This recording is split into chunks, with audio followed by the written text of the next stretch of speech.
Welcome back to UAP Rant. This is episode 16 in the series now.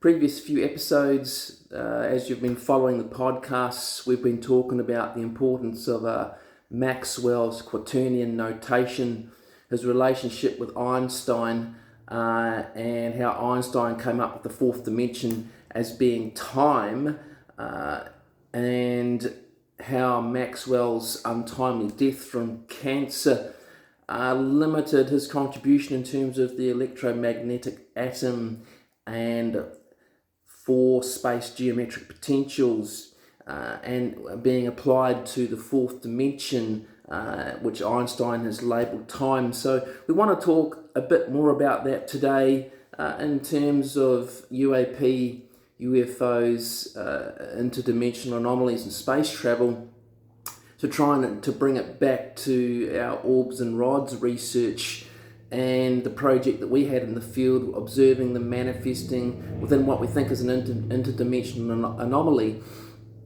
So today I wanted to just touch on and build out on this whole fourth dimension as time concept that we were talking about in previous episodes, and referring to Maxwell's electric space with his four space geometric potentials, because Einstein, in calling the fourth dimension time, found an easier way to explain Maxwell's complex mathematical quaternion notation. Now, that was modified by Heaviside into vector calculus, which removed the fourth dimension, and then Einstein must have known about the quaternion notation, and that's how he came up with explaining that the fourth dimension is time. Now, the mistake I think we as humans make is that when we look at a clock, we've got a default mindset set of physical space, and what we fail to educate people about is that when you read a clock, all you are doing is measuring the relative motion of our planet as we orbit a celestial body, the sun. So your calendars, your weeks, your days, your hours, your minutes, your seconds is all a physical phenomenon measuring rotation of our planet. That's different to Einstein's fourth dimension as time, right, in terms of length, contraction, and time dilation. And that's why there's so much interest in black holes and the study of time dilation. But what I want to go back to is Maxwell's work, because according to Maxwell's four space geometric potentials, the fourth dimension is scalar.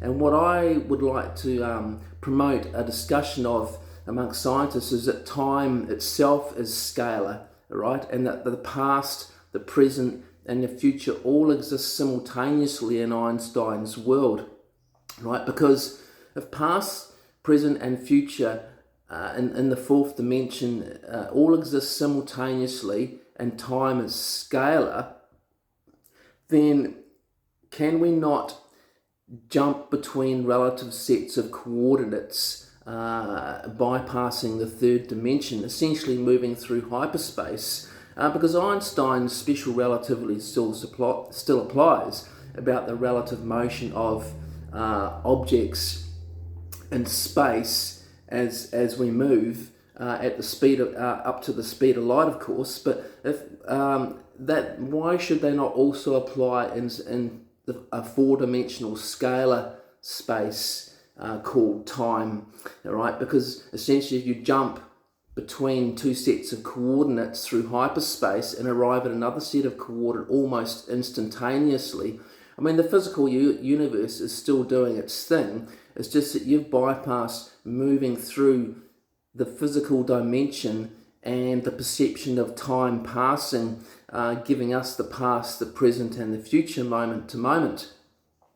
So where would all the energy come from? And I think that's why we're missing Maxwell's quaternion notation and the electromagnetic atom as part of the equation in being a spacefaring race, because everything spins. So if atoms spin, subatomic particles spin, therefore mass spins and everything spins, generating angular momentum. So there must be, in terms of Maxwell's geometric potentials, or four-space geometric potentials, all that energy must be available four-dimensionally to harness and manipulate, making time navigable, so being able to navigate the fourth dimension and direct this energy wherever you want to put it in terms of magnitude or intensity, so that relative sets of coordinates become like in a four-space grid, like geometric potentials.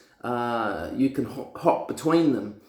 So if we could identify anomalies that are associated with that, and one concept that we've come up with is gravity waves, that you can then attach to celestial objects within the solar system, other solar systems in the galaxy, then you could navigate through time space, as I'm calling it, or electric space. I'll leave it at that for now. We've got a lot more to say about this and talking about Maxwell and Einstein, but I'll just finish off with the triangle. All right. To be a spacefaring race, what we have so far is Faraday's field theory. We've got Einstein's time and special relativity. Now something's missing. Now I'm suggesting that it's Maxwell's original quaternion notation and its connection to the electromagnetic atom and four-space geometric potentials. That triangle of those three things, with the technology to harness the energy available because of it, is how we become a spacefaring race and hop between solar systems and habitable planets. I'll leave it at that for now.